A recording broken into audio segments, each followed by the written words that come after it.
చూస్తున్నారు S8 news. నమస్తే, welcome to S8 news. ముందుగా హెడ్లైన్స్.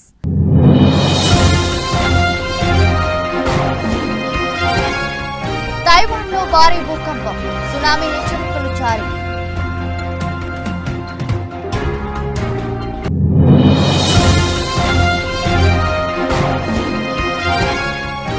ఈ ఏడాది భారత ఆర్థిక వృద్ధి 7.5%, ప్రపంచ బ్యాంకు.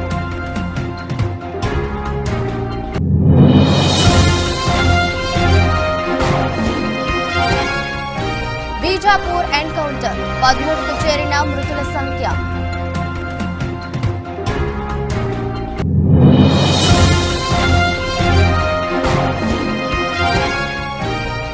ఇకపై ఏ ఎన్నికల్లోనూ పోటీ చేయను, కర్ణాటక సీఎం సిద్ధరామయ్య.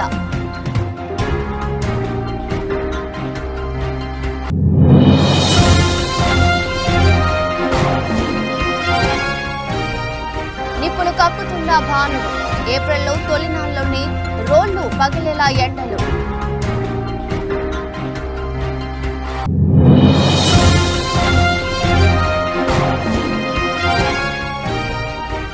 మాస్ జాతరకు సిద్ధం, ఈ నెల 8న పుష్ప 2 టీజర్.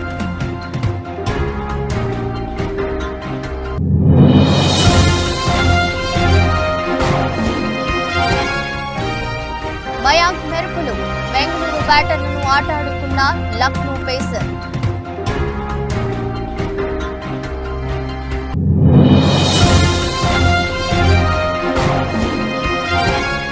ఈ 13 షేర్లు ఆదర్శ్. గత ఆర్థిక సంవత్సరం మదుపరులకు 104, 325% రాబడులు. తైవాన్ రాజధాని తైపీని భారీ భూకంపం వణికించింది. బుధవారం తెల్లవారుజామున తైపీలో 7.5 తీవ్రతతో భూమి కంపించింది. దక్షిణ తైవాన్లోని హులియన్ సిటీకి 18 కిలోమీటర్ల దూరంలో భూకంపం కేంద్రం ఉన్నట్లు యుఎస్ జియోలాజికల్ సర్వే తెలిపింది. భూ అంతర్భాగంలో 34.8 కిలోమీటర్ల లోతులు కదలికలు సంభవించాయని వెల్లడించింది. ఆస్తి ప్రాణ నష్టానికి సంబంధించిన వివరాలు ఇంకా తెలియరాలేదు. అయితే భూకంపం దాటికి అనేక భవనాలు నేలమట్టమయ్యాయి. తైపీలోని ఓ బిల్డింగ్ కూలిపోతున్న వీడియో వైరల్ గా మారింది.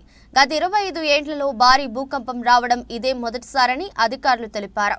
తైవాన్లో భూకంపంతో జపాన్ సహా మరికొన్ని దేశాల్లోని తీర ప్రాంతాలకు సునామీ హెచ్చరికలు జారీ చేశారు. జపాన్లోని దీవులకు సుమారు 3 కిలోమీటర్ల మేర సముద్రాలలో ఎగిసిపడి సునామీ వచ్చే అవకాశం ఉందని వాతావరణ సంస్థ అంచనా వేసింది. దాదాపు 30 నిమిషాల తర్వాత సునామీ మొదటి అల ఇప్పటికే దక్షిణ దీవులైన మియాకో, మాయామా దీవుల తీరాలను తాకినట్లు జపాన్ పేర్కొంది. సునామీ వస్తుందని, అందరూ ఇండ్లు ఖాళీ చేయాలని జపనీస్ జాతీయ వార్తా సంస్థ NHK ప్రసారం చేస్తోంది. కాగా తైవాన్లో భూకంపాలు తరచూ వస్తుంటాయి. 1996లో 7.6 తీవ్రతతో సంభవించిన భూకంపంలో 2400 మంది ప్రజలు మరణించారు. ఇక జపాన్లో ప్రతి ఏటా సుమారు 1500 భూకంపాలు వస్తుంటాయి.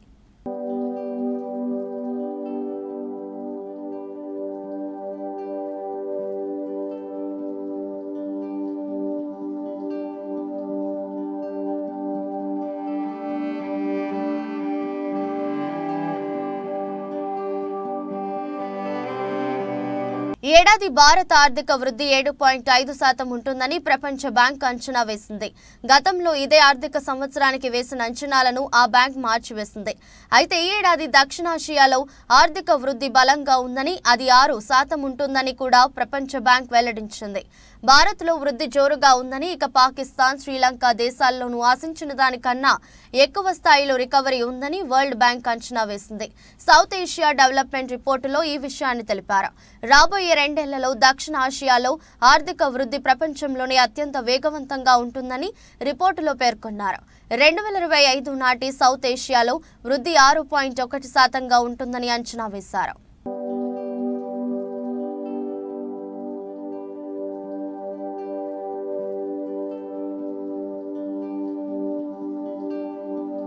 ఛత్తీస్గఢ్లోని బస్తర్ రీజియన్లో జరిగిన ఎన్కౌంటర్, మృతుల సంఖ్య 13కు చేరింది. బీజాపూర్ జిల్లాలోని కోర్చోలి అడవుల్లో మంగళవారం ఉదయం ప్రారంభమైన ఎదురు కాల్పులు 10 గంటల పాటు కొనసాగిన విషయం తెలిసిందే. ఇప్పటి వరకు 13 మంది మావోయిస్టుల మృతదేహాలు లభించాయని అధికారులు తెలిపారు.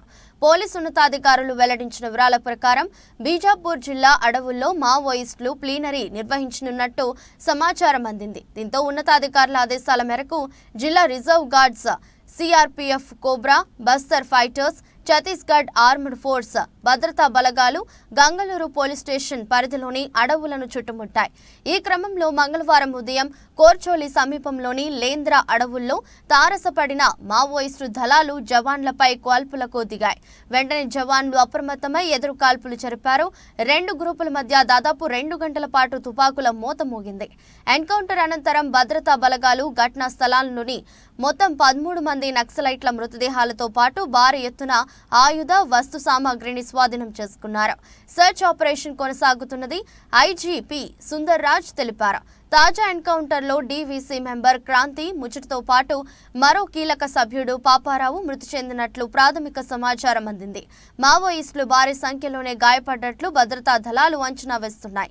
కాగా గత నెల 27న ఇదే బీజాపూర్ జిల్లాలోని ఎన్కౌంటర్లో 6 నక్సలైట్లు మరణించిన విషయం తెలిసిందే. తాజా ఘటనతో ఛత్తీస్గఢ్లోని బస్తర్ రీజియన్లోని వేర్వేరు ఎన్కౌంటర్లలో మొత్తం 45 మంది నక్సలైట్లు మృతి చెందారు.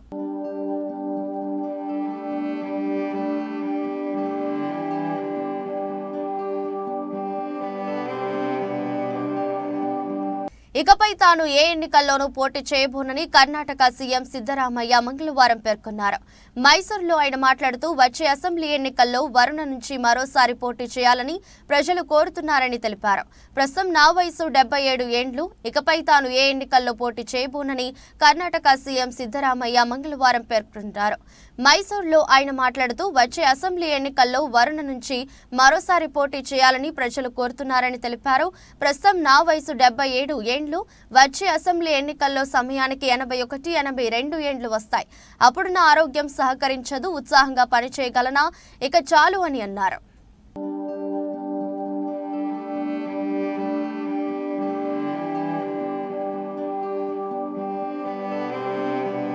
రోహిణి కార్తెలో రోళ్లు పగిలే ఎండలు ఉంటాయి అని చెప్తుంటారు. అంటే మే చివరి వారంలో లేదా జూన్ మొదటి వారంలో ఇలా జరుగుతుంటుంది. కానీ ఈసారి ఏప్రిల్లో తొలినాళ్లలోనే బాణుడు నిప్పులు కక్కుతున్నాడు. మంగళవారం రాష్ట్ర వ్యాప్తంగా గరిష్ట ఉష్ణోగ్రతలు రికార్డు స్థాయిలో నమోదయ్యాయి. నిర్మల్ జిల్లా నర్సాపూర్లో అత్యధికంగా 43.5 డిగ్రీ సెంటీగ్రేడ్ గరిష్ట ఉష్ణోగ్రత నమోదైంది. రాష్ట్రంలోని అన్ని జిల్లాల్లో గరిష్ట ఉష్ణోగ్రతలు 40 డిగ్రీలు దాటాయి. అతి తక్కువగా వరంగల్ జిల్లాలో 40.6 డిగ్రీలుగా నమోదైంది. ఈ లెక్కన అన్ని జిల్లాలు ఆరెంజ్ అలర్ట్ జోన్లో ఉన్నాయి. వాస్తవానికి గతేడాది ఇదే సమయానికి రాష్ట్రంలోని 10 జిల్లాల్లోనే గరిష్ట ఉష్ణోగ్రతలు 40 డిగ్రీలు దాటాయి. ఈసారి మాత్రం అన్ని జిల్లాలు బాణుడి ప్రతాపంతో బాగుమంటున్నాయి.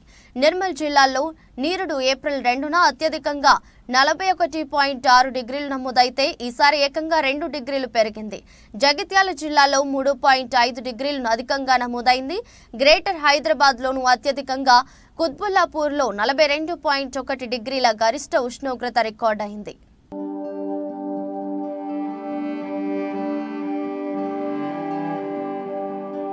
వచ్చే ఎన్నికల్లో సీఎం జగన్మోహన్ రెడ్డికి మద్దతు తెలిపేందుకు వాలంటీర్లు రాజీనామా చేస్తున్నట్లు జిల్లా బీసీసీల అధ్యక్షులు పైల రమేష్ అన్నారు. మంగళవారం సాయంత్రం కె వెంకటాపురంలో వైసీపీ అభ్యర్థి కంబాల జోగులు సమక్షంలో 23 మంది వాలంటీర్లు మూకుమ్మడి రాజీనామా చేశారు. ఈ సందర్భంగా రమేష్ మాట్లాడుతూ వచ్చే ఎన్నికల్లో జగన్మోహన్ రెడ్డిని సీఎంగా, కంబాల జోగులను ఎమ్మెల్యేగా గెలిపించుకోవడానికి కృషి చేస్తామన్నారు. ఈరోజు జగనన్నకి మద్దతుగా మా గ్రామ సచివాలయ వాలంటీర్లు కూడా వాళ్ళ యొక్క వాలంటీర్లు చేస్తున్నారు. రేపు పొద్దున్న జగనన్న ప్రభుత్వం వస్తేనే మరి మిగిలిన వాళ్ళు జాయిన్ అవుతారు. ఈ రోజు నుంచి వాలంటీర్ వ్యవస్థ కానీ వాళ్ళకి సంబంధం లేదు. మా ధ్యేయం స్థానికంగా కంబాల జోగులు ఎమ్మెల్యే అవ్వాలి, అలాగే జగన్మోహన్ రెడ్డి సీఎం అవ్వాలి. వాళ్ళిద్దరు గెలిచినప్పుడే మేము మళ్ళీ వాలంటీర్గా జాయిన్ అవుతాం తప్ప ఆ జనం పక్షంలో ఈ వాలంటీర్ ఉద్యోగం మనకు తెలియదుగా జగన్మోహన్ రెడ్డి మద్దతుగా మన జోగులను మద్దతుగా మా గ్రామ సచివాలయం తీర్మానం చేసుకొని రిజైన్ చేయడం జరుగుతుంది.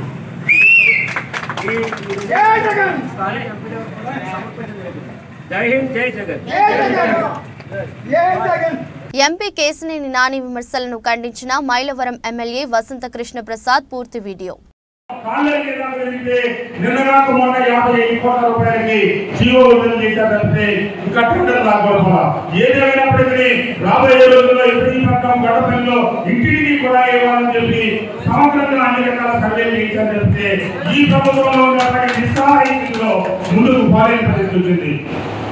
సరే, ఇందాక సోదరులు చిన్నిగా చెప్తా ఉన్నారు, మా నాన్న మాట్లాడుతున్నాడు, ఇట్లా మాట్లాడుతున్నాడు అని చెప్పి. దురదృష్టకరం. ఎందుకంటే కేసీఆర్ నాని గారు నేను దాదాపుగా 2 దశాబ్దాలు బట్టి సన్నిహిత మిత్రులుగా కొనసాగాం. ఒకే కాలనీలో 10 సంవత్సరాలు కలిసి జీవనం చేశాం. అలాగే ఒకే అపార్ట్మెంట్ లో కింద పైన కార్యాలయాలు కలిస్తున్నాం. ఎప్పుడు కూడా నేను ఆయన నన్ను గౌరవప్రదంగా మాట్లాడేవారు. మొన్నటి వరకు తెలుగుదేశంలో ఉన్నప్పుడు కూడా రాజకీయపరమైన విమర్శలు వచ్చినప్పుడు అందరూ చేసిన ఆయన ఈనాడు మాట్లాడాల. నా దురదృష్టం, నా కర్మ. ఇటుంటే అటు అటుంటే ఇటు ఏదో కొట్టిన మీద బురద మట్టి దుమ్ము ధూళి పట్టాలి ఉంది. సరే, నిన్న కేశినేని నాని గారు చెప్తున్నాడు, మైలవరం బట్టిప్రోలు మండలం అక్కివారిపాలెం గ్రామంలో మాజీ మంత్రి నక్క ఆనందబాబు గారి తనయుడు డాక్టర్ నక్క అఖిలేష్ బట్టిప్రోలు మండలం అక్కివారిపాలెం గ్రామ తెలుగుదేశం పార్టీ జనసేన నాయకులతో కలిసి ఇంటింటికి వెళ్లి సూపర్ 6 పథకాల ప్రచారం. వేమూరు నియోజకవర్గం భావితరాల భవిష్యత్తు కొరకు అహర్నిశలు శ్రమిస్తూ ఎన్ని అడ్డంకులు ఎదురైనా ధైర్యంగా సాహసోపేతంగా ఎదుర్కొంటున్న మన నాయకుడు మాజీ మంత్రి నక్క ఆనందబాబు గారి నాయకత్వాన్ని బలపరిచే ప్రచార కార్యక్రమ ప్రారంభంలో భాగంగా ఉమ్మడి తెలుగుదేశం పార్టీ జనసేన 2024 ఎన్నికల ప్రచార కార్యక్రమం ఈరోజు అమల్తలూరు మండలం మేపర్రు గ్రామానిలోని ఇంటింటికి తిరిగి ప్రజల సమస్యలు తెలుసుకుని బాబు సూపర్ 6 కరపత్రం అందజేసి ప్రజలకు వివరించి వారికి అవగాహన కల్పించిన మాజీ మంత్రి నక్క ఆనందబాబు గారి తనయుడు డాక్టర్ నక్క అఖిలేష్.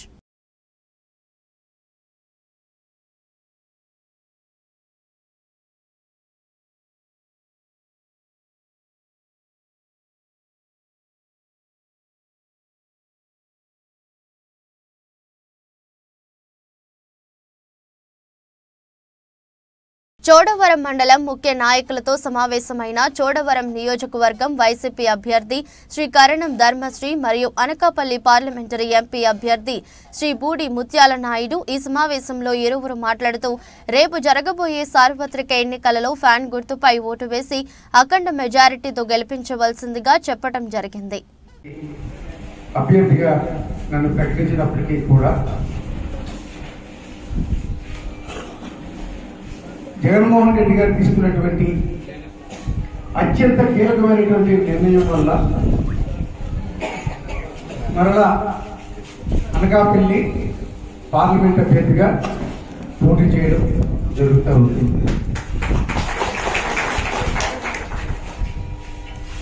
రాష్ట్రంలో ఉన్నటువంటి 25 పార్లమెంటు స్థానాలు, 175 అసెంబ్లీ స్థానాలకు గాను అన్ని ప్రకటన చేసి కేవలం అనకాపల్లి మాత్రమే ప్రకటన చేయకుండా బీసీకి మాత్రమే కేటాయిస్తామని చెప్పి తెలియజేసి అలా ఉంచారు పక్కన. ఓకే. బుచ్చయ్యపేట మండలం ఐతంపూడి గ్రామంలో నూతనంగా తారు రోడ్డు నిర్మాణం పూర్తి చేయడంతో స్థానిక గ్రామ ప్రజలు మరియు నాయకులు కరణం ధర్మశ్రీ గారికి ధన్యవాదాలు తెలిపారు. మళ్లీ కరణం ధర్మశ్రీ గారిని అత్యధిక మెజారిటీతో గెలిపించుకుంటామని అన్నారు. కరణం ధర్మశ్రీ గారు 2019 ఎలక్షన్లో ఇచ్చిన మాట నిలబెట్టుకున్నారు. అదేవిధంగా గ్రామానికి ప్రత్యేకంగా పంచాయతీ ఏర్పాటు చేశారని తెలిపారు.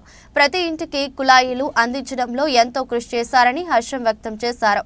ఈ కార్యక్రమంలో స్థానిక సర్పంచ్ పెద్దాడ నాయుడు, నియోజకవర్గ social media co convener, Buchayyapeta సచివాలయం కన్వీనర్ ఐతిరెడ్డి రమణ, సీనియర్ నాయకులు మచ్చకర్ల మహాలక్ష్మి నాయుడు, వార్డ్ నెంబర్ ముచ్చకర్ల రాజు నాయుడు, మరో వార్డు నెంబర్ మరిసా కొత్త నాయుడు, ఐతిరెడ్డి శ్రీను మరియు గ్రామంలో ఉన్న యూత్ కుర్రవాళ్లు, గ్రామ ప్రజలు, మహిళలు తదితరులు పాల్గొని ఆశ్రమ వ్యక్తం గ్రామ ప్రజలు, మహిళలు తదితరులు పాల్గొని ఎమ్మెల్యే కరణం ధర్మశ్రీకి ధన్యవాదాలు తెలిపారు. 14 సంవత్సరంలోని పోటీ చేసినటువంటి కేఎస్ఎన్ రాజు గారు ఐతంపూడి గ్రామానికి భరోసా ఇచ్చారు. మీ ఊరికి tar road వేయిస్తాను, water tank కట్టిస్తాను, separate panchayat చేస్తాను.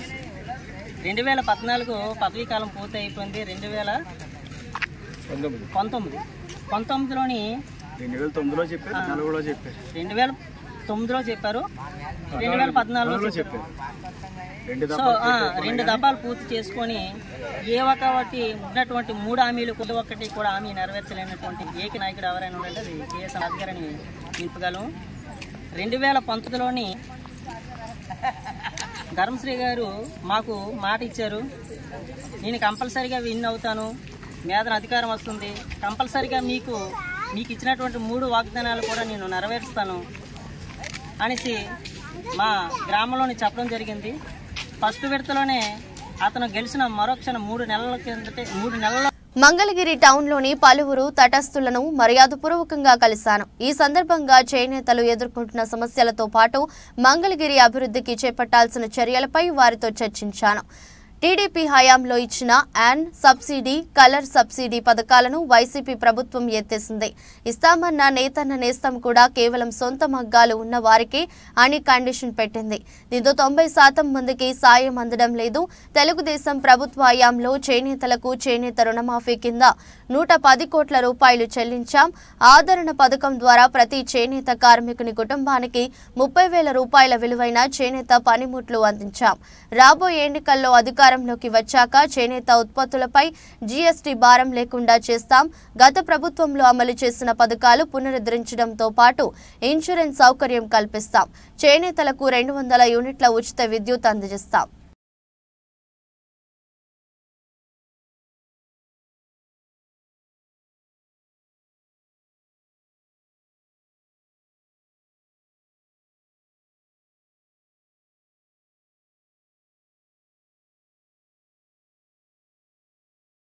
ఇంతవరకు షర్మిల నాయకత్వం చూడలేదు. ఒకేవేళ తెలిసినా అది టీడీపీ కూటమి, అదే అవినాష్ అన్నని 10 సంవత్సరాలుగా చూస్తున్నాం.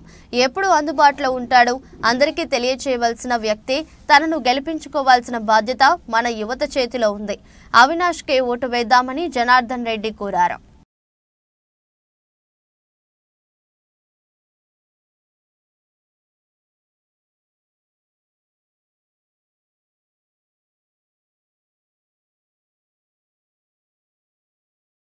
మరోసారి శ్రీ వైఎస్ జగన్మోహన్ రెడ్డి గారికి అవకాశం ఇస్తే మరింత అభివృద్ధి సాధ్యమవుతుందని, 58 నెలల పాలనలో సాహసోపేతమైన సంక్షేమ పథకాలకు అమలు చేసి అర్హులైన ప్రతి ఒక్కరికి అందించిన ఘనత జగనన్నకు దక్కుతుందని వైఎస్ఆర్సీపీ ముఖ్య నేతలు మాదిగనేని ఉమా మహేశ్వర నాయుడు, బోయా తిప్పేస్వామి అన్నారు. కళ్యాణదుర్గం మున్సిపాలిటీ పరిధిలోని 13వ వార్డులో పార్టీ నాయకులతో కలిసి అనంతపురం ఎంపీ కళ్యాణదుర్గం నియోజకవర్గ వైఎస్ఆర్సీపీ ఎమ్మెల్యే అభ్యర్థి డాక్టర్ తలారి రంగయ్య గారికి మద్దతుగా ఎన్నికల ప్రచార కార్యక్రమాన్ని నిర్వహించారు. మదనపల్లి పట్టణం టిప్పు సుల్తాన్ గ్రౌండ్ నందు అన్నమయ్య జిల్లా అధ్యక్షులు శ్రీకాంత్ రెడ్డి, మంత్రివర్యులు పెద్దిరెడ్డి రామచంద్రారెడ్డి, ఎంపీ మిథున్ రెడ్డి గారి ఆధ్వర్యంలో మేమంతా సిద్ధం కార్యక్రమంలో వైఎస్ఆర్సీపీ జాతీయ అధ్యక్షులు శ్రీ వైఎస్ జగన్మోహన్ రెడ్డి గారు మరియు కడప నగర మేయర్ వైఎస్ఆర్సీపీ వైఎస్ఆర్ జిల్లా అధ్యక్షులు, కడప రాజంపేట పార్లమెంట్ల రీజనల్ కోఆర్డినేటర్ సురేష్ బాబు, ఉమ్మడి జిల్లా పరిషత్ చైర్మన్ మరియు రాజంపేట అసెంబ్లీ నియోజకవర్గ అభ్యర్థి ఆకేపాటి అమ్మనాథరెడ్డి, కోడూరు ఎమ్మెల్యే కొరముట్ల శ్రీనివాసులు, మదనపల్లి నియోజకవర్గ అభ్యర్థి నిస్సార్ అహ్మద్, ఎమ్మెల్సీలు రామచంద్రారెడ్డి, జకియా ఖానం, ఎమ్మెల్యేలు, రాష్ట్ర వైఎస్ఆర్సీపీ నాయకులు పాల్గొన్నారు. అన్నమయ్య జిల్లా మదనపల్లెలో జరిగిన మేమంతా సిద్ధం బహిరంగ సభకు పోటెత్తిన జనం పాల్గొన్నారు.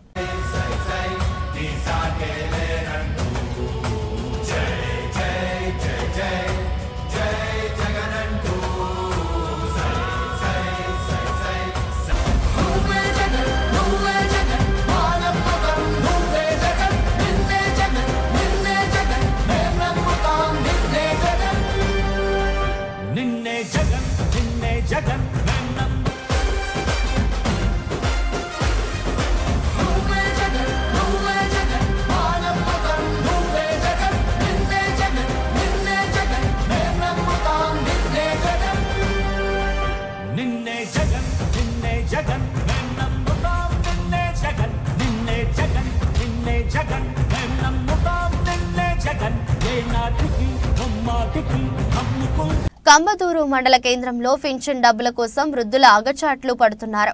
జగ్గిరెడ్డిపల్లి, కొత్తపల్లి, వంటరెడ్డిపల్లి, జల్లిపల్లి, కోటగుడ్డం గ్రామాల నుండి బగబగమండే ఎండలో వికలాంగులు, వృద్ధులు, ఒంటరి మహిళలు, డప్పు కళాకారులు, చర్మ కళాకారులు, మత్స్యకారులు తదితర పింఛన్ లబ్ధిదారులందరూ పింఛన్ కోసం కాలినడకన సచివాలయాల దగ్గరకు చేరుకునే సొమ్మసిల్లి ఎండలో పడిగాపులు కాస్తున్నారు. కొంతమంది వృద్ధులు, వికలాంగులు నడవలేని పరిస్థితిలో గ్రామ సచివాలయాల దగ్గరకు చేరుకుంటున్నారు. గత 5 ఏళ్ల జగనన్న ప్రజాపాలనలో ఇంటి దగ్గరికి వాలంటీర్లు వచ్చి పెన్షన్ అందించే వాళ్ళని మళ్లీ వాలంటీర్ వ్యవస్థ ద్వారా పెన్షన్ కార్యక్రమాన్ని కొనసాగించాలని వృద్ధులు వేడుకుంటున్నారు.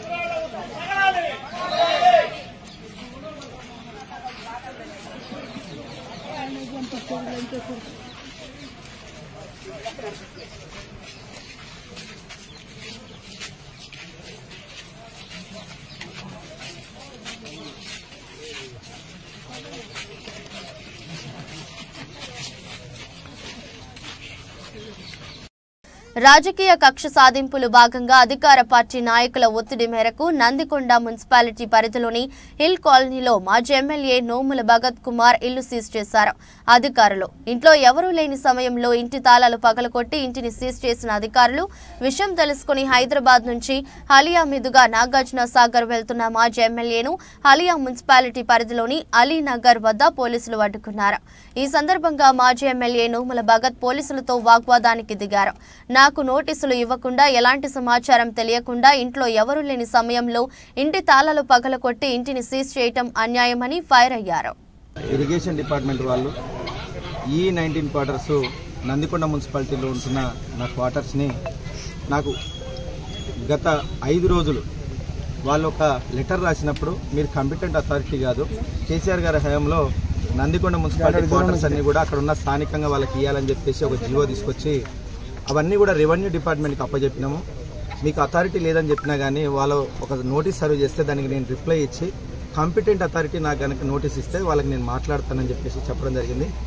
అది ఇచ్చిన 5 రోజుల తర్వాత ఈరోజు నాకు నోటీస్ సర్వ్ చేసిన డిపార్ట్మెంట్ ఒక్క కాల్ కూడా చేయకుండా నా సామాన్లన్నీ బయట వేయడం జరిగింది. ఆర్డీఓ గారు కూడా ఫోన్ చేసి నా మీద ప్రెజర్ వస్తుంది, మీరు ఏదో ఒకటి చేయండి అంటే సార్ నేను రేపు వస్తా, రేపు మాట్లాడితే కలెక్టర్ గారితో చెప్పడం జరిగింది. ఇది ఎలక్షన్ కోడ్ ఉన్న టైము, నేను వస్తే మా స్థానికులందరూ కూడా కదులుతారు, మా ప్రజలందరూ కూడా నాతో పాటు వస్తారు. అది ఎలక్షన్ రూల్స్ వైలేట్ చేసినట్టు ఉంటుంది. ఈరోజు ఏం పెట్టుకోకండి, నాకు నందికొండ మున్సిపాలిటీలో ఉన్నటువంటి గవర్నమెంట్ సొత్తుని అక్కడ స్థానికంగా ఉన్నటువంటి ఎక్స్ఎమ్మెల్యే అయినటువంటి జానారెడ్డి గారు వాళ్ళు తీసుకోవాలని చూస్తారేమో కానీ నాకు మీరు వద్దంటే నాకు తీసుకునే ఆలోచన కూడా లేదని కూడా ఆర్డీఓ గారు చెప్పడం జరిగింది.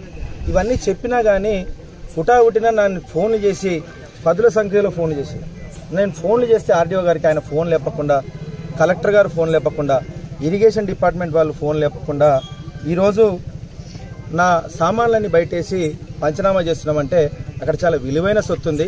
మీరు పాస్ చేసి గతంలో పాస్ చేసి బంగారం కావచ్చు, ఇతర సొత్తులు కావచ్చు తీసుకున్న ఇదివరకు కేసులు ఉన్నాయి.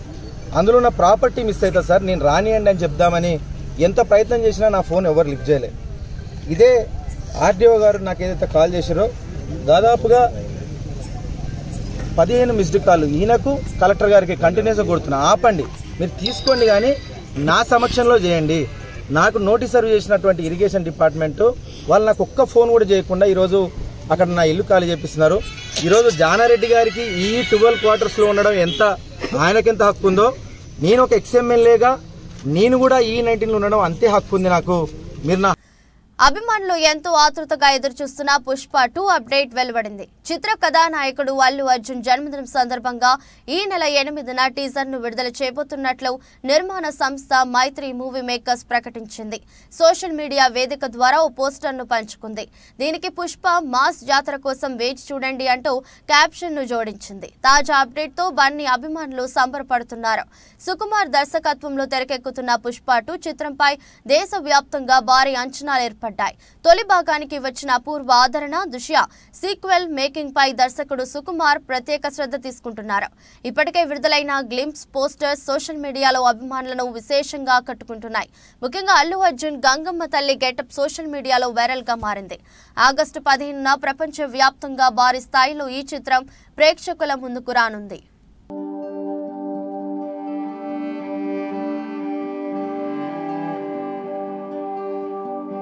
ఐపీఎల్ 17లో రాయల్ ఛాలెంజర్స్ బెంగళూరు సొంత మైదానం వరుసగా రెండో ఓటమిని మూటగట్టుకుంది. లక్నో యువ సంచలనం మయాంక్ యాదవ్ పేస్ కు ఆర్బీసీ టాప్ ఆర్డర్ పెవిలియన్ కు క్యూ కట్టడంతో బెంగళూరుకు రెండో ఓటమి తప్పలేదు. బెంగళూరు వేదికగా జరిగిన మ్యాచ్లో టాస్ ఓడి మొదట బ్యాటింగ్ చేసిన లక్నో నిర్ణీత 20 ఓవర్లలో 5 వికెట్ల నష్టానికి 181 పరుగులు చేసింది. క్వింటన్ డికాక్ 56 బంతుల్లో 81, 8 ఫోర్లు, 5 సిక్సర్లు. నికోలస్ పూరన్ 21 బంతుల్లో 40 నాట్అవుట్, 1 4, 5 సిక్సర్లు మెరుపులు మెరిపించారు.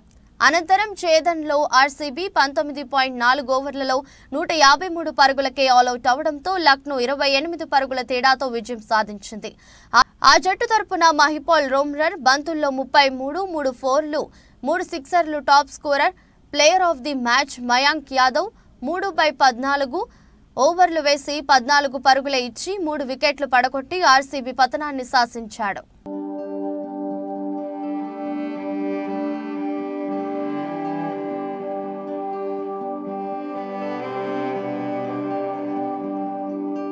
గత నెలాఖరుతో ముగిసిన గడిచిన ఆర్థిక సంవత్సరం దేశీయ స్టాక్ మార్కెట్లోకి భారీగానే ఇనిషియల్ పబ్లిక్ ఆఫర్లు వచ్చాయి. అయితే ఇందులో కొన్ని ఆకర్షణీయ స్థాయిలో మదుపర్లకు రాబడులను అందించాయి. ఇంకా స్పష్టంగా చెప్పాలంటే మొత్తం 78 ఐపీఓల్లో గత ఆర్థిక సంవత్సరం 100% పైగా లాభాలను 13 ఇచ్చాయి.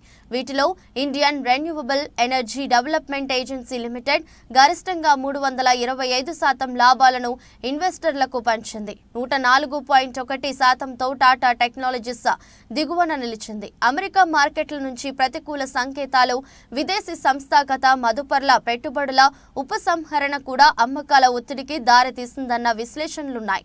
కాగా సోమవారం ట్రేడింగ్ లో అటు సెన్సెక్స్ ఇటు నిఫ్టీ 2 ఆల్ టైమ్ హైని తాకిన సంగతి విదితమే.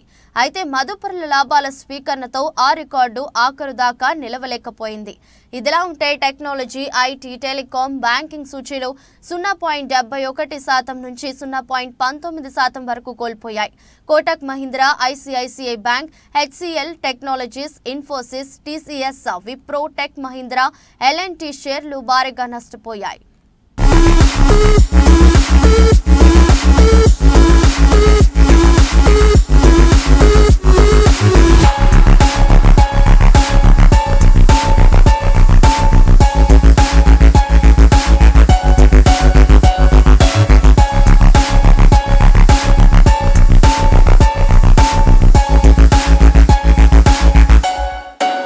వార్తలు ముగించే ముందు మరోసారి హెడ్లైన్స్.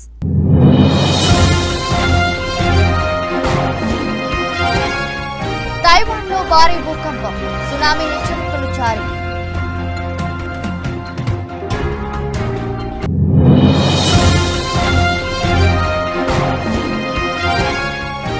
ఈ ఏడాది భారత ఆర్థిక వృద్ధి 7.5%, ప్రపంచ బ్యాంకు.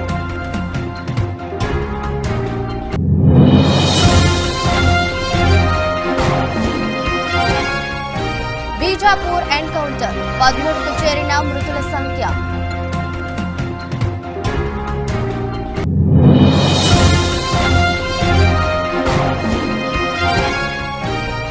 ఇకపై ఏ ఎన్నికల్లోనూ పోటీ చేయను, కర్ణాటక సీఎం సిద్ధరామయ్య.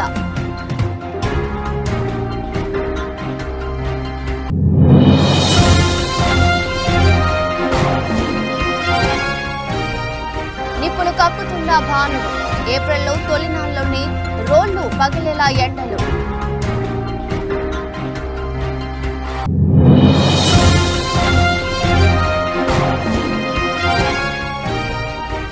మాస్ జాతరకు సిద్ధం, ఈ నెల 8న పుష్ప 2 టీజర్.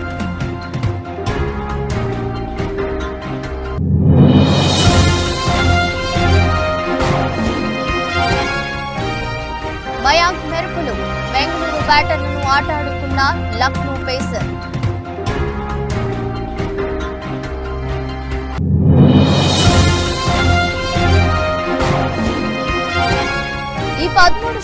ఫాదర్స్ గత ఆర్థిక సంవత్సరం మదుపరులకు 104, 325% రాబడులు. ఈ దృష్టి బులెటిన్ మరో బులెటిన్లో మళ్ళీ కలుద్దాం. అంతవరకు సెలవు. నమస్కారం.